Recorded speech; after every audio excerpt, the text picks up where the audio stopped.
muitos homens, o medo de patologias relacionadas com a próstata é uma realidade. O Saúde em Jogo vai trazer o tema para análise aqui, na Bola TV, e dizer tudo sobre os problemas relacionados com esta glândula. A hiperplasia benigna da próstata é um aumento do órgão próprio da idade que ocorre nos homens e que pode dar algumas complicações. É uma doença benigna que só é necessária tratar caso os seus sintomas se apresentem. Os mesmos podem manifestar-se através de um jato urinário lento e demorado, o não esvaziamento completo da bexiga, o esforço e a urgência para urinar muitas vezes. O diagnóstico feito precocemente permite um tratamento melhor e previne o aumento da próstata, pelo qual se aconselha o contacto com o médico. Está com Saúde em Jogo na Bola TV, seja muito bem-vindo. Comigo e consigo está também o urologista José Santos Dias, diretor do Instituto da Próstata e urologista do Hospital de Santa Maria, para falarmos da próstata. Doutor, muito obrigada mais uma vez por estar aqui comigo. E antes de falarmos na hiperplasia benigna da próstata e de outros problemas que a próstata estejam ligados à próstata, eu vou-lhe perguntar porque é que os homens têm tanto medo, acho que quase pavor, dos problemas relacionados com esta glândula. Julgo que há vários motivos para esse facto, que de facto existe. É real, não é? É real. Primeiro, dado ser uma doença que aparece sobretudo em idades mais avançadas, associa-se a outros problemas, nomeadamente de força sexual. E, portanto, os homens associam muito problemas prostáticos a problemas sexuais. Primeiro problema. Da possibilidade de manter relações, ereção, etc. Sim, já não vou deixar de ser homem, já tenho problemas da próstata, vou ter de ser operado à próstata, vou ficar com disfunção erétil. Esta associação entre a doença e alguns tratamentos aos problemas sexuais é conhecida. Esse é o primeiro, Primeira coisa. Depois, apesar de ser uma doença cada vez mais divulgada nos mídias, estamos aqui a prová-lo, claro. Nem todas as pessoas tiveram acesso a esta informação. Pois, e classicamente a próstata é um órgão que causa alguma vergonha. Lá está, é uma doença do idoso, do homem, que já claro. É idoso.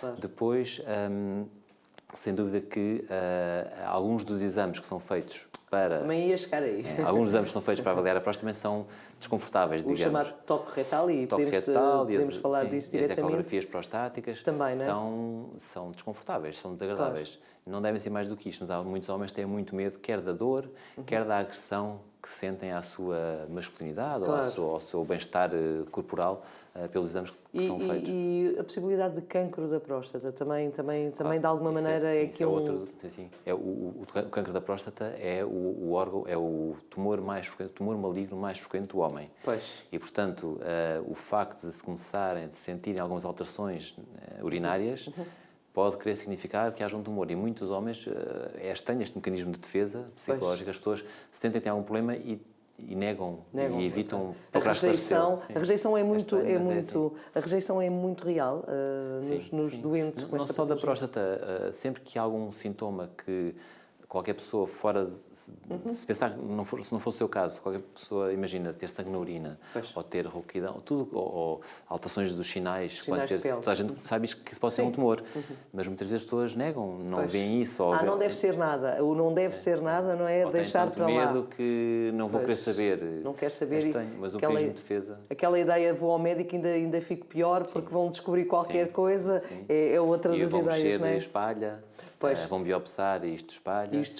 Pois. Há os mitos ligados a tudo isto e relacionados com a próstata, se calhar ainda são maiores, porque, de facto, foram anos e anos de manter silêncio sobre o problema, não é? Exatamente. E, portanto, há motivo para estes medos? Ainda há motivos? Ou já se alterou muito o estado da arte, de tal forma que já não há motivo para ter tantos medos? Há motivos para ter medo do tumor da próstata, ok? Porque é um tumor muito frequente. O que não é lógico é não se procurar esclarecer se esses sintomas, que muitas vezes o tumor da próstata não causa quaisquer sintomas, e portanto esse é um aspecto importante. Nós temos de procurá-lo ativamente com análises, com exames, primeira coisa. Na maior parte dos casos, quando a pessoa tem queixas urinárias, não quer dizer que tenha um tumor, pelo contrário. E portanto, algo que coloca em causa o bem-estar e a qualidade de vida deve ser esclarecido. Pois. E, portanto, esse é o primeiro passo, digamos assim, quando houver algum problema para o homem procurar ajuda. aí a ajuda deve ser diretamente ao urologista ou deve Não necessariamente. ser pelo médico de família? Não necessariamente, em princípio, pelo médico de família, é o que faz sentido. Porque muitos exames de triagem, muitos dos tratamentos que podem ser feitos para as queixas urinárias poderão e deverão ser feitos pelo médico de família, porque os urologistas são relativamente poucos, quer dizer, já há bastante, já cobrem o país, mas a maior parte dos doentes não necessitarão sequer de ser avaliados pelo urologista, pelo menos nesta patologia benigna. Doutor, diga-me uma coisa. Há tempos ouvi dizer que cancro da próstata, quanto mais o homem vivesse, a possibilidade de ter era quase 99,9% de possibilidades. É verdade. Isto sim, eu acho que isto é assustador para os homens, não é? O que se passa é que não há um contínuo entre um aumento benigno da próstata e os tumores menos agressivos e depois mais agressivos. Ou seja, há tumores que são tão pouco agressivos que potencialmente e eventualmente nem necessitarão de ser tratados. E há muitos homens que têm tumores da próstata que não sabem, que nunca vão saber e que provavelmente nunca vão sofrer desses tumores e que vão acabar por falecer de outros problemas, um infarto de miocárdio ou ser atropelado ou o que seja. De facto, aos 80 anos, mais de 80% dos homens terão pequenos focos de tumor da próstata. Não quer dizer que sejam relevantes do ponto de vista clínico, ou que venham a causar problemas. Mas vão lá estar, não é? Vão lá estar. E em idades mais precoces, estes tumores são mais agressivos em idades mais precoces, portanto, a partir dos 50 anos, os homens deverão, de facto, ser avaliados para a sua próstata. A partir dos 50. Dos 50 é mesmo necessário ir ao urologista e ver, de facto, ao médico de família, pelo menos fazer os exames de... E ver como é que está. Exatamente. Porque muita coisa pode ser prevenida ou não? Sim, sim. Por exemplo, o que é que pode ser prevenido em todo este processo de doenças da próstata, digamos assim? Por um lado, nós temos de separar, então, doenças benignas, que é o aumento benigno da próstata, e as doenças malignas. E aí entra a hiperplasia benigna da próstata. A hiperplasia benigna da próstata é um tumor benigno da próstata. Em relação a este aspecto, podemos prevenir a progressão da doença e aliviar muitas queixas que a doença, se não tratada, vai causar. Geralmente são queixas não muito incomodativas se forem ligeiras, mas à medida que a doença progride, à medida que a próstata vai aumentando de dimensão, cada vez vão sendo mais incomodativas e perturbadoras do bem-estar do doente, da pessoa, do homem, não necessariamente do doente. E, portanto, isto tem tratamento. O tumor da próstata, se for diagnosticado precocemente, cada vez mais temos formas de o tratar de uma maneira mais localizada, menos agressiva, potencialmente curativa. E prevenindo a evolução da doença não tratada, ou seja, prevenindo a invasão local, a compressão da uretra, da bexiga, as metástases ósseas, as metástases nos gânglios, as metástases noutros órgãos. Portanto, não faz sentido... Essas, sim, serão muito complicadas e, portanto, quanto mais cedo melhor, digamos assim. O tumor da próstata não tratado em formas avançadas é um tumor muito incapacitante, com dor óssea, com desconforto, com fragilidade, com grande quebra do estado geral. Claro, portanto, quanto mais cedo, melhor.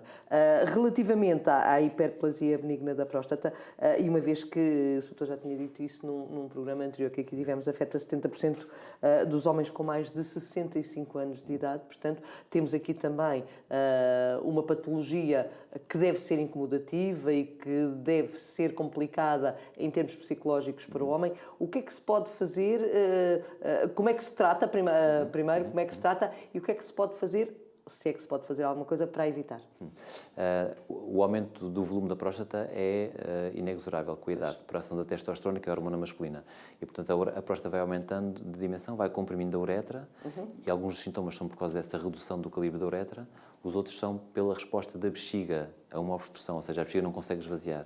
Então a pessoa urina mais vezes, com jato mais fino, fica a pingar ao fim, tem uma urgência, tem vontade súbita de urinar, tem de correr para a casa de banho, urina muitas vezes de noite, não consegue dormir, porque às vezes acorda 5, 6, 7, 10 vezes para urinar. O que é que se pode fazer para prevenir? Por um lado, há medidas dietéticas, nós chamamos comportamentais, alterações da dieta, por exemplo, evitar ácidos, picantes, algumas bebidas alcoólicas, assim, alguns alimentos não causam, não provocam a doença, mas se ingeridos vão agravar os sintomas. Não é? E agravar os sintomas, sobretudo. Agravar os sintomas, pois. Do que é ácido, picante, o café, algumas bebidas alcoólicas. Tudo aquilo que é bom, quase. Não necessariamente. Para quem gosta. Claro. Depois, mesmo em formas leves, se os sintomas não forem muito agressivos, podemos não os tratar e vigiar. Se os sintomas incomodam a vida do doente, aí sim podemos medicar E há vários tipos de medicamento que nós podemos fazer para melhorar, consoante o tipo de sintoma, consoante o tipo de queixa, assim fazer um ou outro tipo de medicamento para melhorar a qualidade de vida. A qualidade de vida. Doutor, já voltamos até para falar do grande medo dos doentes em tudo isto, que é de facto a possibilidade de poderem não conseguir manter relações sexuais, e eu acho que isso que é importante também. Para já vamos até ao ginásio. O PT Hugo Muniz já está à nossa espera. Siga os conselhos deles e adira ao ginásio de forma consciente e correta para sermos mais saudáveis e mais fortes. Olá, Hugo.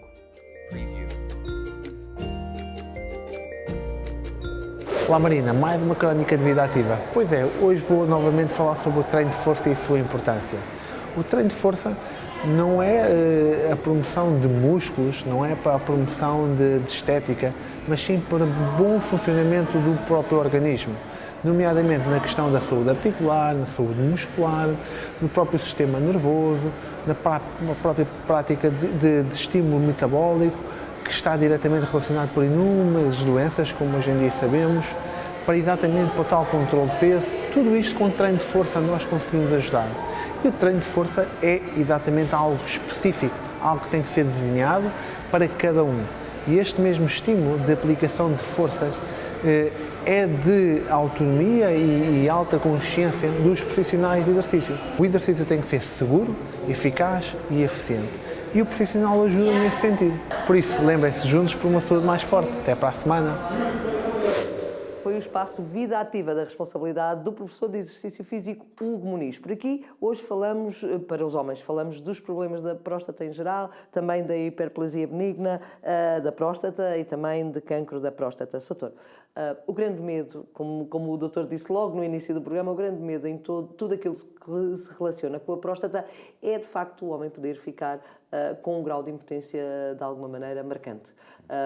Há esse medo, há esse perigo nestas patologias, só em algumas, como é que é? Há esse medo, seguramente. O medo há. Há esse perigo, sobretudo em alguns tratamentos. Quer para o aumento benigno, quer para o tumor da próstata, há tratamentos, há cirurgias, há técnicas como a radioterapia, há medicamentos que podem provocar algum grau de disfunção erétil, como nós chamamos atualmente. A impotência é um termo muito pejorativo. Pois é, não se usa a disfunção erétil. Tem razão, tem toda a razão. Apesar de as duas doenças parecerem estar associadas, o que se pensa é que elas acontecem nas mesmas pessoas, são as pessoas idosas. Não quer dizer que a próstata provoque problemas de disfunção erétil. Pois, não é isso. Habitualmente não. Não O que acontece é é que há alterações locais que podem, por exemplo, comprimir os vasos que conduzem o esperma. E isso conduz a alterações de ejaculação, por exemplo. Não necessariamente da ereção. Não da ereção, é mais não. da ejaculação. Associam-se no tempo, porque são as mesmas pessoas da mesma idade, mas não estão relacionadas diretamente uma coisa com a outra. Embora isto não seja completamente conhecido, não se sabe bem se existe alguma relação ou não, mas até ao momento não há nada que nos... Em termos de ciência, não há ainda palpável que associe as duas. Pois, alguns medicamentos, sim, provocam alterações hormonais, nomeadamente a testosterona. Alguns medicamentos para o aumento benigno podem reduzir os níveis de testosterona, ou bloquear a ação da testosterona, reduzindo a libido, o desejo, reduzindo a capacidade de ereção. Mas o que acontece? Se isso surgir, se isso ocorrer, paramos os medicamentos. Não há que ter medo. A grande parte dos doentes não foram esse tipo de medicamentos. Mas os que fazem, os que iniciam, se tiverem essas queixas, param. Doutor, diga-me uma coisa, por aquilo que o doutor me diz, eu olho para o quadro e para o cenário que o senhor muitas vezes terá à sua frente e acho que é a relação médico-doente. Neste caso, tem de ser uma relação muito confiável, não é? É muito difícil conseguir chegar a um ponto onde, de facto, o doente se abra completamente com o médico ou não? Como é que é? Sim, muitas vezes sim. Às vezes é urgente já a sair, eu também, já no fim da consulta. Claro. Mas, sim, quer em relação ao tratamento, quer em relação nós temos de explicar cada vez mais, as pessoas são mais conhecedoras e exigentes desse ponto de vista, e felizmente exigem também conhecer a sua doença. E nós temos de saber ir ao encontro das pessoas para explicar as nuances de cada caso, de cada situação. Mas, de facto, quando falávamos há pouco, por exemplo, nos exames desconfortáveis, no toque retal, nas ecografias, faz toda a diferença. E os dentes muitas vezes dizem, doutor, da outra vez fiz um exame, custou imenso, agora não custou nada. E é o mesmo exame, aparentemente. Há pequenos truques, pequenas Claro. A própria forma de se relacionar com os doentes, o explicar, há pequenas técnicas que nós podemos fazer para minorar o desconforto desta avaliação. Por exemplo, doutor, e isso já me perguntaram até a mim, porque sabem que eu estou ligada a estas coisas, embora não perceba nada nem seja médica, mas já me perguntaram, então não há ainda, a ciência ainda não chegou a um ponto em que o toque retal não seja necessário. Não. Isso já me foi. É obrigatório em alguns casos, não é? Sim. Continua a Quase ser. todos os casos, sim. Porque nós, quando dizia há pouco que a partir dos 50 anos os homens devem ser avaliados e aos 45, se tiverem familiares com tumores da próstata, antecipa-se um pouco essa necessidade. Um dos exames que fazemos é o PSA, que é uma análise ao sangue, que é muito simples de fazer, tirar sangue, fazer análise como essa não custa Mas nada. o toque retal faz parte da avaliação mais rigorosa e ideal do tumor da próstata. Do tumor da próstata. Ou para despiste do tumor da próstata. Claro. Doutor, tratamentos, vamos agora em geral, vamos falar dos tratamentos em geral. Já disse há pouco que para a hiperplasia benigna da próstata, de facto, já existem tratamentos que podem dar resultados benéficos e tudo isso. E, portanto, aí o estado da arte está a caminhar bem, não é? Segundo parece, não é? Na maior parte dos casos, doentes com aumento benigno da próstata, o tratamento é com fármacos, com medicamentos. Pois. Em alguns casos não são suficientes e nesses casos é necessário, ainda é frequente, relativamente frequente, a cirurgia do aumento benigno da próstata. Ok. Essa cirurgia tem evoluído também muito e, portanto, nós fazemos cada vez mais cirurgias por via endoscópica, quando antes fazíamos cirurgias abertas. Podemos fazer cirurgia com laser ou com outras técnicas que vão permitir tratar próstatas de grande volume por via endoscópica, sem cicatriz, sem agressão, sem cirurgia tão desconfortável, tão agressiva do ponto de vista da dor, nomeadamente da recuperação. Claro. Em relação ao aumento benigno, é isto. Em relação ao tumor da próstata, temos também muitas novidades recentes, quer em relação às formas iniciais, quer em relação às formas avançadas. Okay. Tem ocorrido nos últimos anos um enormíssimo desenvolvimento nas técnicas de tratamento cirúrgico, de tratamento de radioterapia, de formas de tratamento alternativas como a braquiterapia, terapêuticas focais, ou seja, tratamos só uma parte da próstata. E novos fármacos também para os tumores metastizados, ou seja, para os tumores já muito avançados. Portanto, estamos no bom caminho, digamos assim. Portugal tem estado à altura do resto dos países da Europa relativamente ao acesso a esta medicação e, portanto, estamos a tratar da mesma maneira, digamos assim. E em alguns casos melhor. Eu, conto um exemplo, no outro dia tive que fazer um exame a colegas nossos de vários países, para especialista europeu, e um colega da Suíça falava num exame, num fármaco, e dizia, é um fármaco novo, um exame que ainda não se faz. Nós fazemos, em Portugal fazemos. E, portanto, nós não há uma discrepância, nem um desfazamento, e os estudantes podem estar seguros. É importante também que tenham esta percepção. Não há nenhum fármaco, nenhum tipo de tratamento que se faça atualmente em qualquer lado do mundo que não se faça em Portugal. Não se faça em Portugal, isso é bom. Pelo menos neste campo, nesta área, estamos bem. Portanto, relativamente aos tratamentos, digamos que temos evoluído e que temos chegado onde é necessário, a parte psicológica, e eu falava nesta questão porque muitas vezes esta parte é descurada, digamos assim. Este doente é um doente que, de alguma maneira, precisaria de acompanhamento psicológico ou não? Precisaria, e em muitos casos precisa mesmo. E provavelmente numa avaliação mais holística, mais global destes doentes, dever-se envolver sempre algum apoio deste foro, nomeadamente com um psicólogo dedicado, psicólogos ligados à parte oncológica, eventualmente psiquiatras em casos mais complicados. Nós temos doentes que lidam muito mal só com a potencial notícia de um tumor, só com a necessidade de uma biópsia, por exemplo.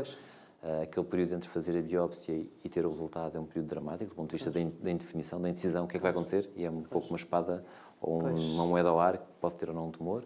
E depois o lidar com outras dúvidas que surgem, que quais são os tipos de tratamento que eu devo fazer, porque há vários tipos de tratamento, e é muito difícil escolher para mim o que é que eu acho que faz sentido. Há várias técnicas para os mesmos tipos de tumor, ou para as mesmas situações clínicas. Não é fácil decidir. E por exemplo, doutor, este doente é um género de doente que vai à procura de informação ou não? Devido à idade, já não quer saber, vai à procura de informação? Se não vai o doente, vão os filhos. Pois é isso, mas muitos família, doentes, temos doentes que, surpreendentemente, nós às vezes até desvalorizamos um pouco, e os próprios doentes com 70 e tal, 80 anos, chegam lá a ver na net, a ver no site, e, portanto, nós temos esta capacidade também de responder a esta necessidade. Essa necessidade, não é? Pois, sim. Claro, há grupos de chat, há a Associação Portuguesa de Doentes da Próstata, há uma série há grupos, fóruns de doentes. E isso, portanto, é muito bom para que, de facto, eles possam compartilhar experiências. Até porque na consulta nós às vezes não temos Nem o tempo tem disponibilidade para responder Pois não tem, a não é? outras perguntas que não as Pois. estritamente clínicas. Portanto, é fundamental. E que papel pode ter o parceiro em todo este processo? Tem um papel É ativíssimo. fundamental, com certeza, não é? É um papel ativíssimo na valorização e desvalorização do que é valorizável e do que é Ora desvalorizável, bem. no incutir a necessidade de ir procurar respostas ou não, e por outro lado não desvalorizar quando as coisas são realmente graves e podemos e este acompanhamento, esta vivência A2 da doença é fundamental para a pessoa ir buscar forças para um momento difícil da vida, não é? Há acompanhamento, por exemplo, chegam-lhe muitas vezes ao consultório o doente com o parceiro, com a família. Com a muitas família. vezes, sim. Ou, pelo menos se não é na primeira consulta, na consulta em que se comunica o resultado de uma biópsia, ou depois comunicar o resultado de uma biópsia, por exemplo, nos casos mais graves, os mais dramáticos, numa consulta seguinte, olha, porque a nossa prática muitas vezes deve ser, olha, tem este problema, a situação é esta, os tratamentos são estes, agora vai ter um período de pensar, volta cá para a semana, vai procurar outras opiniões, vai procurar informação e depois quando voltam têm muitas dúvidas. Pois, aí é que vêm as dúvidas todas. Sim, e habitualmente é útil ter este entourage, este apoio familiar que torna facilita as coisas. Que é importante, não é? Doutor, já voltamos.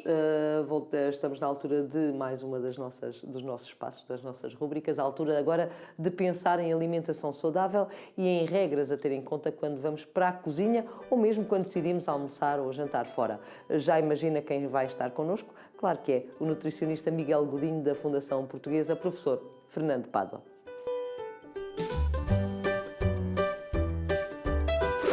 Olá! Tendencionalmente, todos aqueles que querem manter ou gerir o seu peso ou apenas manter uma vida saudável procuram algumas dicas ou alguns conselhos mais genéricos. E um dos que ouvimos sempre é reduzir a quantidade ou eliminar a quantidade de fast food que comemos e certos alimentos.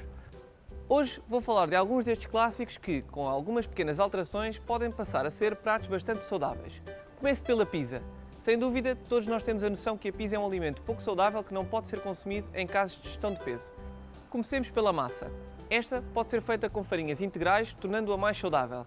As farinhas integrais já estão disponíveis também em algumas cadeias mais conhecidas de pizzas. Relativamente à base da pizza, esta normalmente é composta por molho de tomate. Se o molho de tomate for feito a partir de tomates frescos, em vez de usar polpa de tomate, não terá adição de açúcar e assim será muito mais saudável. Quanto ao queijo que utilizamos na pizza, é um dos condimentos que tem grande quantidade de gordura. Se melhorar este condimento, irá melhorar o resultado final. Para isso, deve procurar um queijo com menor teor de gordura e normalmente no supermercado estes têm um rótulo azul. Quanto aos restantes ingredientes que coloca na pizza, evite todos aqueles que tenham grande quantidade de gordura, como por exemplo o bacon ou algumas carnes. Deve procurar introduzir o maior número de vegetais possível para que torne a pizza mais saudável. No final, uma fatia de pizza pode rondar as 250 a 300 calorias. Quer isto dizer que o resultado final será francamente mais saudável do que a habitual pizza, que tem cerca de 600 a 700 quilocalorias por cada fatia. Comer de forma mais saudável implica reduzir a quantidade de sal, de gordura e de açúcar que coloca nos seus alimentos. Procure formas criativas de confeccionar alimentos mais saborosos com recurso, por exemplo, a ervas aromáticas ou especiarias. Até para a semana! Foi o espaço Somos o que Comemos com Miguel Godinho, sempre com conselhos fantásticos para comermos bem e de forma saudável. Estamos no final do Saúde em Jogo, doutor. Vou-lhe agradecer muito a sua presença. Portanto, apesar de termos começado o nosso programa com vários medos lançados aqui, que são aqueles que habitualmente o doente tem quando lhe chega ao consultório, muitas vezes também há muita esperança ligado a todas estas patologias ligadas à próstata, é verdade, não é? Sem dúvida, sem dúvida. É isso. Cada vez mais. Cada vez mais. Muito obrigada, doutor. Muito obrigada também a si que nos acompanhou neste Saúde em Jogo. Já sabe que eu volto para a semana e sabe porquê. É a sua saúde que está em jogo. Até lá.